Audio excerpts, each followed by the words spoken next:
good people don't leave good people. There's a pretty good chance that you are going to grow, you're going to scale, you're going to be bigger. How did you navigate all that, Vic? We had a better website. We had better business cards. We had more professional emails. Think about your labor force. Think about the people that are on your team. Can you tell us the story of how Warren Buffett is your business partner? Think big, but act bigger. Imagine having Warren Buffett as your business partner. That is the reality for today's special guest, Vic Keller. He is a serial entrepreneur, and some of his companies were successfully acquired by Warren Buffett's Berkshire Hathaway. And today, Vic's going to share what he's learned over the years building his business. And I'm going to ask him his secrets. What is he doing to be this successful in business? So let's dive right into it. Without further ado, here's my conversation with serial successful entrepreneur, Vic Keller. Paul. Hey there. Nice to meet you. Nice to meet you. How are you, sir? I'm good. Nate May's been hyping you up, man, for months. Nate May. That's my guy, man. That's good. I love it. I love it. Thanks for having me. And so where are you based? I'm in Atlanta. Nate's my neighbor. Nate May's your neighbor? Yeah, here in Atlanta. And I've always kind of talked to him about my podcast, and he's like, I got a big fish for you. Go to interview Vic. And so he's been hyping you up for so long. Well, I love it, man. I'm honored to be with you. I'm actually flying to Atlanta tomorrow morning for a friend's wedding. So, and I was there just last week because I own a little company there and I was in town. So love Atlanta, love Nate. Just a little context. Our show is a niche podcast for guys that own lawn care and landscaping businesses. So good. Everyone who listens to this is an entrepreneur. They own their own business, but that's the world that we're in. So if you can kind of speak to our issues are trying to get laborers that actually show up and do a good job. That's the main point for us right now, and just how to scale a business.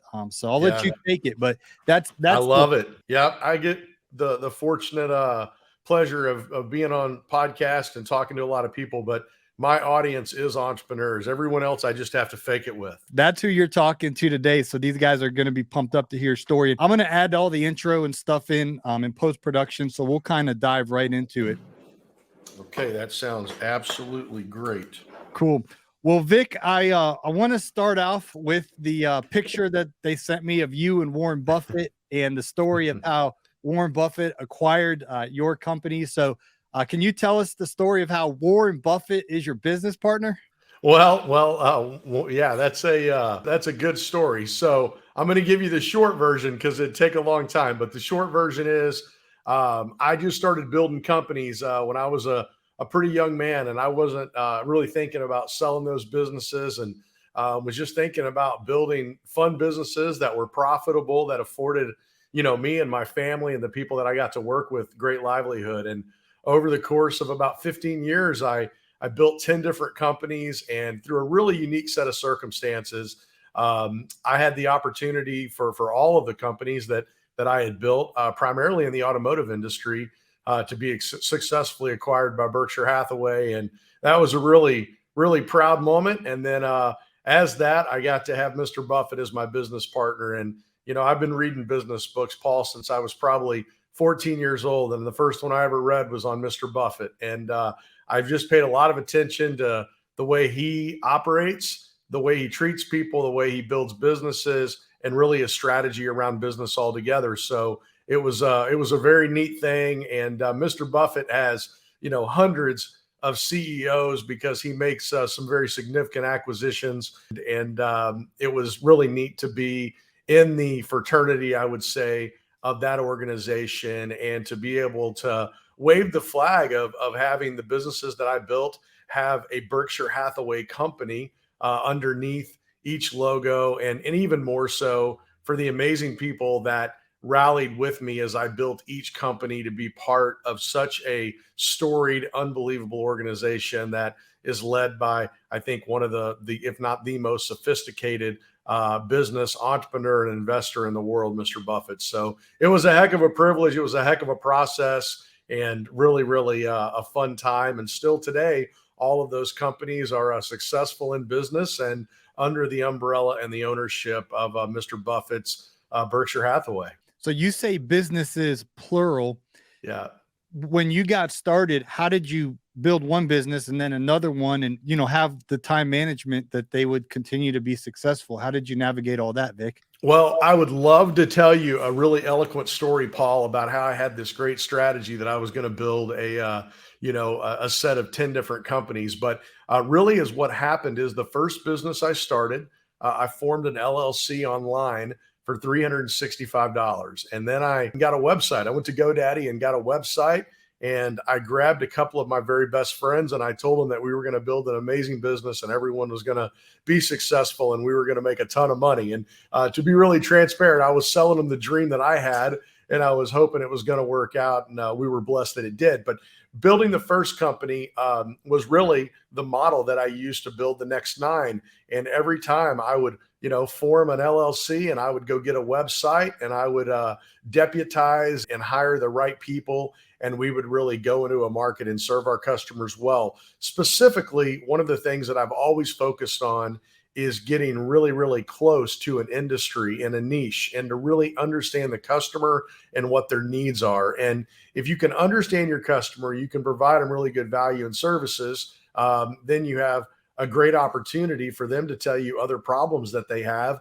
And a lot of times, people will, recognize those problems, but not come up with solutions. But we were really focused on figuring out how we could solve their problems, make their business more efficient. So we got really deep in the trench in the automotive industry, recognizing how we could solve problems for our customers. And that represented the opportunity for us to start a new business. No different than if someone that was doing home services, that may be a plumber could ultimately see that there's a need for electricians or landscaping or whatever it may be.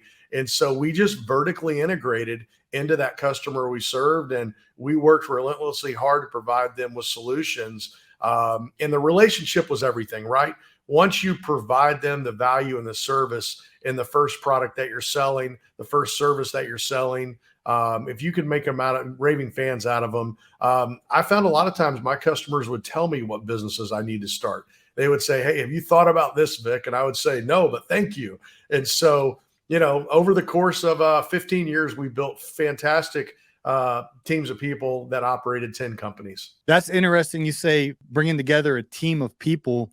In our industry, lawn care, landscaping, it's difficult to get people to go work outside. I mean, it's backbreaking work, whether you're, installing sod or a tree or flowers or cutting grass. What we're doing is difficult work. And how would you suggest building a team where people are excited to come and work for a landscaping business, when you're working out in the yard? Because it kind of has a stigma, like, that's not as cool as being Warren Buffett's business partner or something, like that. Well, Paul, I'm going to share a story with you that I haven't shared, I don't think, before. And just because I've always been an entrepreneurially minded person and I've got so many businesses, but when I was 22 years old, I got out of college. I went to college. Had a great experience doing that. I'd tell you, I probably wouldn't go to college if I was doing it over again today. It's just, it's not really the practical knowledge that I needed to be able to be an entrepreneur and do what I did. But I had my first job working for JP Morgan. And let me just tell you, bankers don't make a lot of money, especially young and experienced ones. So I was thinking about, really, what could I do to make some good income? And as a banker, wearing a business suit every day, I'd race home at 5:30 because those banks close at 5 o'clock and everyone leaves. And so I'd race home and I'd still have a lot of fire in my belly. And more importantly, I wanted to be an entrepreneur. So I went out and bought a Toro lawnmower and a blower that goes on the backpack, or backpack blower. I got a trailer, I got a weed eater, and I bought all the best equipment I could afford, which, by the way, I didn't have any money, but I knew that Toro mower was important at that time. And so I put some signs up and I started mowing yards. And let me tell you, I made one big mistake in that business. It was a one-man band. It was just me. So there was no scalability. There was no enterprise value being built or anything like that. So I love the landscape business. I love it. And I've always paid attention to it. We're fortunate today to have a few different properties. And I can tell you by name who our landscapers are in each market. And, I love them. These are guys that, I'm taking a cold bottle of water to and trying to give a hug, because there's no money that I feel like I can pay them that really represents what they do for me, because it's just hard work, as you said. So to answer your question very directly, I understand the labor needs and the labor challenges that happened in a labor intensive business like landscaping. And I can tell you, number one is being just fiercely loyal to the people that work for you. And I love experiential businesses that aren't commodity focused. They're focused on giving people amazing experiences. And the landscape industry has the ability to do that. I'm sure successful landscapers is what sets them apart from others, is their ability to be able to provide their customers with extraordinary experiences. And an extraordinary experience could be very consistent, high quality, high performing landscaping services. It doesn't have to be showing up with, some dynamic piece of equipment. It could really be the product that you deliver. So if you think about where that all starts, for me and all of my businesses, it's always started with having the very, very best people on my team and me providing them with an experience and being loyal to them and paying them a premium dollar. I love businesses that have high margin. The landscape industry, from what I understand, is a business that does have high margin if you have the right people on your team and you understand how to scale your business into the marketplace. They're wildly successful and very profitable. So I would say one of the first places that anyone can start, specifically in the landscape business, is to not just hire labor, but hire labor and figure out a way to differentiate the way you take care of that labor. And it's beyond just how you pay them. It's far beyond how you pay them. Think about simple examples like a coffee shop, right? There's been thousands and tens of thousands, hundreds of thousands of coffee shops around forever. Starbucks came to market in a very crowded space, and they launched an experiential business where they figured out how to make a product that was more enticing, more experiential, higher margin, higher prices for the customer, and they've been wildly successful. Take that same model and think about your labor force. Think about the people that are on your team. If you can give them the best place to work, you can pay them certainly a quality dollar and treat them with dignity, respect, love. I'll tell you, most of the time, good people don't leave good people for opportunities that may be more capitalistic. And I do understand the labor force is unique that's in this landscaping industry, but I think these people have hearts as well. And if you can get to someone's heart and you can really care for them and treat them with dignity and respect, if your foremen are treating them with dignity and respect, and they're really living out the vision that you have for your business, your people are your product. And you're going to have the best people, and ultimately they're going to tell their friends, and you're going to be able to scale your business. So I have some amazing friends that are in the landscape business that are wildly successful. And I'll tell you, in every case, it's because they really know how to treat their people, and they're more focused on their labor and their team than they are on their customers, because the customers will be taken care of if they have the right people on the team. Very well said, Vic. I appreciate you addressing that issue that we're facing with the labor crisis in our industry. Another thing I want to pick your brain about is, as contractors in our space, we have the highest divorce rate because running a business, and it's time consuming, working from dawn to dusk so many days. And from what I understand, I follow you on Instagram. So I saw you and your wife down at the Ritz-Carlton, I think in Cabo. And, you guys look like you're happily married. So how do you have that professional success that you've had while also being a husband and a father and, balancing that act? And what's your advice to guys who maybe their marriage is on the back burner or struggling right now? Yeah. So, it's an interesting question, Paul, and I'll give you a really candid answer. So my parents got divorced when I was 2 years old, and they both went on to get married a few more times. And I love my parents; they're amazing people. But I really learned during that time how important it was and what the opportunity was to have a healthy, well-functioning family unit. So, my wife is absolutely a saint. She's amazing. She's never asked me once what time I'm coming home from work in a way that would be a challenge. There's been times that she said, "Hey, what time are you going to be home?" so we could plan things or have dinner. But even as my kids were young, she was a great partner to me. But at the same time, I think when my wife married me, she knew that I was a passionate entrepreneur, and it wasn't just a profession for me. It was also my hobby and what I did. So number one rule for me is, man, I just love the heck out of my wife. And I have not always been great at that. I mean, God has really blessed us with a strong family unit. My two sons are my best friends on earth, and I love them and love them well. But, a lot of the way that my wife has shown me love, and I believe that I've shown my wife love, is how we love our kids. And I know that's an interesting answer, but the way we ferociously have loved our kids and really respected being there for them has naturally made sure that we were there for each other. And, trust me, there are times that definitely I'm on the road traveling and I'm gone for 2-3 weeks at a time, that my wife, she actually called me a few weeks ago and she said, "Hey, it's time to come home." So she doesn't ask me when I'm coming over dinner, but she's definitely asked me, "Hey, when are you going to be home from this trip?" And, long hours, physical labor is something that, wears you out. And when you get home, probably, you want to lay down and hydrate, and landscaping is a tough business. My dad is an HVAC technician, and I can't tell you how many times I've hung air handlers and set condensing units and pulled thermostat wire and done that, hard work. And man, when you're in the heat or you're in the conditions and you get home at the end of the day, I think that landscapers deserve a Purple Heart. And no disrespect to that military award, but man, it's tough work. And coming home and being a present dad and a present husband takes intention. But I would say that's the deal, is you have to be intentional about it. And building a business takes a lot of work, a lot of commitment, a lot of passion, and a lot of sacrifice.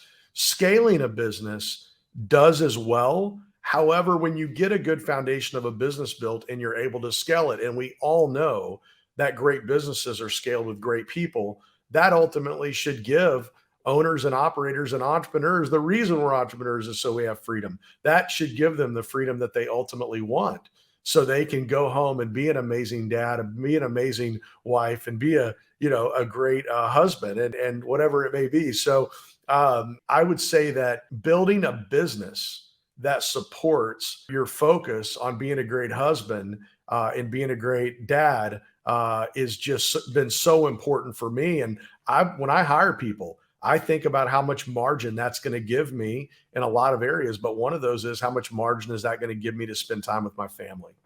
That's so good. You mentioned something, Vic, earlier about if you got to go back and do it all over again, you wouldn't go to college nowadays. And there's a lot of our listeners who are graduating high school and they're just going straight into, starting out their entrepreneurial journey, starting a lawn care business at age 18, 19, forgoing college and just starting earning money right away.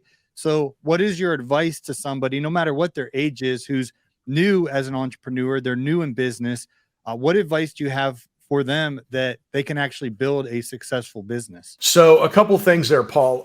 I had a great experience in college. I worked full time. I had 2 jobs, went to school full time, met my wife in college. I had a great experience. But for what I ultimately wanted to do, which was to be an entrepreneur, college wasn't for me. In more technical and specific fields, certainly if you want to be a doctor, a lawyer, we could go down a long list. That, formal traditional academia in college is the right alignment for a lot of skill sets and trades. If you're going to be an entrepreneur, like people that are in the landscape business, as an example, I would say that college is probably not the best use of time. If I could go back and, I was 18 years old, not go to college, and then start a business just without any experience, I'd say go for it, go do it, shoot for the moon. But the answer to your question, what can you do to be a well-equipped business professional and not go to the stereotypical, very expensive, most people don't get out of college in 4 years, right? It takes some people. I mean, I had a roommate that I think was there for 10 years, but it takes a little bit of time to get through college as well. And it's just not really an efficient use of time in a lot of cases. So there's a lot of training that's online that one can get today. One of the good things that happened with COVID is, obviously, there's a ton of virtual training that is eligible for anyone. And when it comes to business, I've had a passion, probably based on my own experience, to help bring a solution to the marketplace that would help entrepreneurs, aspiring entrepreneurs that wanted to figure out how to grow a world-class, extraordinary business that was very profitable, learn about business. So not to pitch my own product, Go, but go for it. I have a program called Epic MBA, and it's that simple. It's just epicmba.com, and it's a year-long program where I target really thoughtful, aspiring, and current entrepreneurs. And whether you want to build your business up to have the maximum enterprise value so you could sell it and have a fabulous exit, or if you just want to build a lifestyle business that's going to support you and your family. And you could be in a business that has been going for 10, 15, 20 years, or just starting a business. And what we train people on in Epic MBA is applicable. So no matter where you are in the business life cycle, the more enterprise value you can build in that business, the better exit you're going to have, or the better free cash flow you're going to have to expand your business and to just do the fun things in life you want to do. So I'm a little bit biased with the Epic MBA program that, I love to teach entrepreneurs how to really be business operators. I've had the privilege of sitting at some of the most extraordinary board tables in the world and working with some of the smartest people in the world.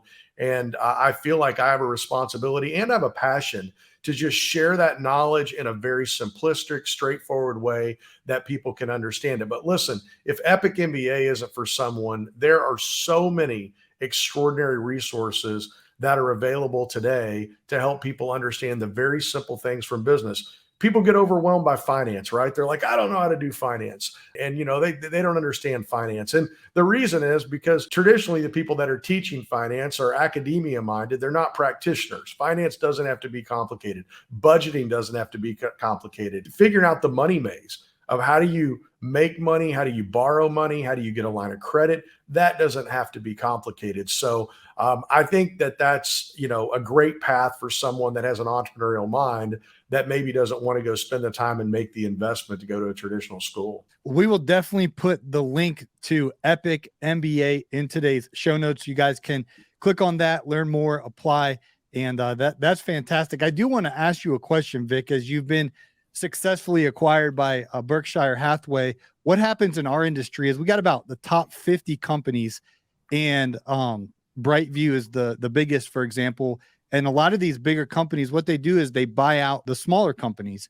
So what's your advice for how we can build to sell one day, to have that fabulous exit? Like, what should we be thinking about at the foundational point of putting together a landscaping business so it's worth maximum amount when we go to sell it one day? Well, Paul, it's a fantastic question. And it's one that I certainly didn't have visibility to as a 20-something-year-old young man that was trying to figure out how to start his first business. Fortunately, by the time I started my second or third, I had perspective. But building a foundation that really allows a business to scale and allows the business to do all the right things that's going to attract the right investor and make sure you get the right return is what's key. So there's a lot of pieces. Systems and processes are obviously very important.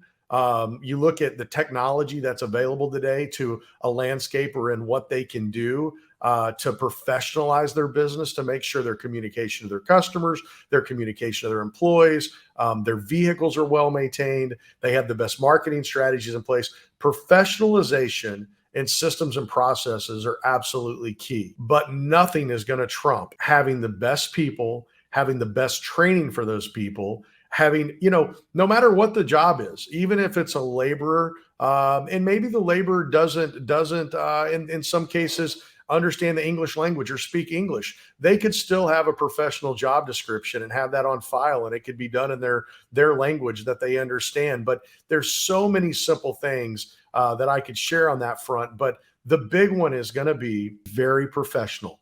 And if you think about what the cost is to being very professional versus not being professional, there's really not much more cost to acting professional. People think about, does that mean I have to buy better equipment, better vehicles? Do I have to invest in better software? In some cases, the answer is yes. But in a lot of cases, just having the mindset of being a consummate professional and building a business that's well documented with systems and processes, well branded, and just puts off that image, it's going to take care of itself. You're going to get more customers than you know what to do with. And these big brands that love to buy up entrepreneurial startups, which, by the way, think about that.